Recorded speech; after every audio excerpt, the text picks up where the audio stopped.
The campaign season of 1776 dawned with promise. In March, the 11-month siege of Boston ended when the British quit the city, retreating to Nova Scotia. The Continental Army then moved south to the city of New York. The one-year anniversary of the beginning of the war saw us building redoubts and gun emplacements on Manhattan Island and across the river at Brooklyn Heights. As spring passed into summer, the Continental Congress declared that these united colonies are, and of right ought to be, free and independent states. They issued a Declaration of Independence, where they addressed the many grievances of the American people and proclaimed to the whole world that we were colonies no longer, now United States. The Declaration of Independence came as a validation for more than a year of struggle. It was my fervent hope that it would breathe new life into our military endeavors and additionally help us in the all-important contest to win the hearts and minds of my fellow Americans. So it was with a renewed sense of purpose that we dug in and awaited the enemy. We met the British on Long Island, and then at Kips Bay and Harlem Heights. Each time we were forced to withdraw. Morale was not improved when the British began to blow hunting horns when they attacked, as though they were engaged in nothing more dangerous than a fox hunt. We were forced to abandon New York, and after another encounter at White Plains, we crossed over the river and retreated across New Jersey. The Hudson belonged to the British, and we retired to the relative safety of Pennsylvania. By early December, the promise that had begun 1776 had vanished. With winter fast approaching, normally a campaign season would draw to a close. The tradition, at least in European theaters of combat, was to fight spring, summer, and autumn, and then spend winter in camp, hoping you don't lose too many men to disease and sickness. In addition to the change in weather, another thing that was fast approaching was the end of the men's enlistments. It was a problem that we had faced 12 months before. Congress had authorized enlistments for a period of only 1 year. So the army that we had in 1775 was not the same army that we had in 1776, nor would it be the same in 1777. Short-term enlistments were the bane of the army early in the war. You take a man who has just left his farm or shop or his father's house. You spend months teaching him the rudimentary exercise of a soldier. By the time you finally have him knowing his left foot from his right foot and which end of a musket to hold on to, you barely have 6 or 8 months' use of him before his enlistment is expired. The enlistments for the Continental Army would expire on January 1st, 1777. If I wanted to make use of the men, I had only a few weeks in which to do so. The men were in poor spirits after the retreat from New York. They were cold, they were hungry, and they needed something to bolster their pride. Indeed, the public needed something. I knew a victory might well enliven the spirits of the citizenry and bring some who remained neutral in our conflict to the patriot side. A defeat, however, a defeat might well spell the end of the Continental Army. I had received intelligence that there was a garrison of Hessian soldiers stationed at Trenton, New Jersey. The Hessians were German-speaking mercenaries fighting for the British. I came up with a bold plan to capture their position. I determined to cross the Delaware River on the evening of December 25th, Christmas. Christmas morning dawned bright and cold with the sun shining in an almost cloudless sky. The ground was white, frozen snow, no longer powder, but snow that had frozen and thawed, getting a crust of ice on the top of it. Despite the brightness of the sun, it gave little warmth, and the cold seemed to seep through clothing and tent canvas alike, chilling the soldiers to the bone. The women of the army had been ordered to prepare 3 days of food for an impending march. Quartermasters had been ordered to assure that every man had arms and ammunition. Fresh flints were issued for every musket, and each man was given 60 rounds of ammunition, filling cartridge boxes and pockets. The most coveted of the supplies being issued were new blankets that had just arrived from Philadelphia. A few soldiers lucky enough to get one did not wait until nightfall to wrap it around themselves. By midday, the wind had shifted from the west to the northeast. Every farmer and fisherman in the army knew what that meant: a change in weather, most likely a brewing storm. By the afternoon, the wind picked up. It could be felt on the ground and seen in wispy clouds racing by overhead. At 4 o'clock, the drums beat the muster, and the men began to assemble along the road. Despite the fact that they were being ordered to march on Christmas Day, the men were in good spirits. Owing to the impossibility of being in a worse condition than their present one, the men always liked to be kept moving in the expectation of bettering themselves. I have ever been astounded by the optimism of an American soldier. The men, of course, didn't know where they were going. It was a close-kept secret known only to the officers.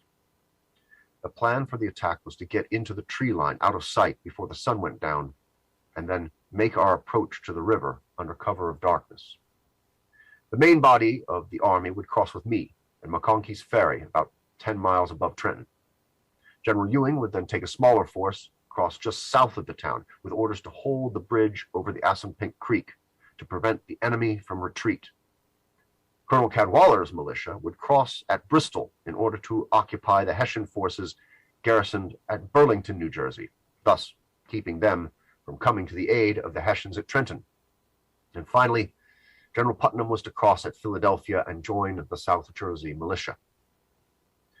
The march was to begin at 4 o'clock in the afternoon, so that everyone would be in position before 5 o'clock. They would then advance to the river, where the boats should be already waiting. The crossing to be completed by midnight, the main body would then have to travel 10 miles, arriving at Trenton just before dawn. It has been my experience that military endeavors rarely go as planned. Some regiments didn't set off until after 4 o'clock. Some had trouble on the road. Every regiment had men who were sick. Some men had no shoes. Indeed, it was possible to track the progress of our soldiers by the snow tinged with blood from their feet. The men were moving as quickly as they could, but a delay of 2 hours even would mean an attack in broad daylight, spoiling the element of surprise. Though the sky had started out with bright sun and clear skies, heavy dark clouds came in the late afternoon. As the march began, a cold drizzle started to fall, which became a driving rain by the time we reached the river. By the time we had the men on the boats and were pushing away from shore, rain, hail, sleet, and snow were falling all at once. Before we were even halfway across, we were in the grips of a full nor'easter. The other crossings weren't going nearly so well. The Delaware River is tidal up until the falls, which are located just by Trenton. So chunks of ice flow down the river over the falls, but then as the tide came in, those chunks of ice got pushed back up the river, clogging the Delaware below Trenton. The other 3 crossings weren't able to get across. We had no way of knowing it, of course, but we were on our own. It took 11 hours to get all the men and equipment across. The men who had reached the New Jersey shore collected wood and cut down fences, built bonfires to try to dry themselves off. I sent out a screen of sentries to move away inland from the river, with orders to stop and detain any local inhabitant that they might encounter. We did not want anyone observing our landing and sneaking away to warn the enemy. As it was, I despaired we would ever get all the men across. I pulled my cloak around myself and sat down on an old wooden box that had once been a beehive. As the hours stretched on, I despaired of any possibility of surprising the enemy, and I thought about calling off the whole operation. I only decided to press on because I knew if we attempted to cross back over to Pennsylvania, we would surely be discovered by the time we got all the men into the boats. Though the infantry was all across by 2 in the morning, it took another hour to get all the artillery over. Colonel Knox brought 18 guns. In most European armies, the standard is 2 to 3 field pieces per 1,000 muskets. We had 7 or 8 per 1,000. The colonel even had an extra gun crew that he placed with the advanced guard. They carried drag ropes, spikes, and hammers. Their orders were to seize upon the enemy's batteries and turn their own guns around upon them, or, barring that, spike the cannon so they could not be used by the Hessians.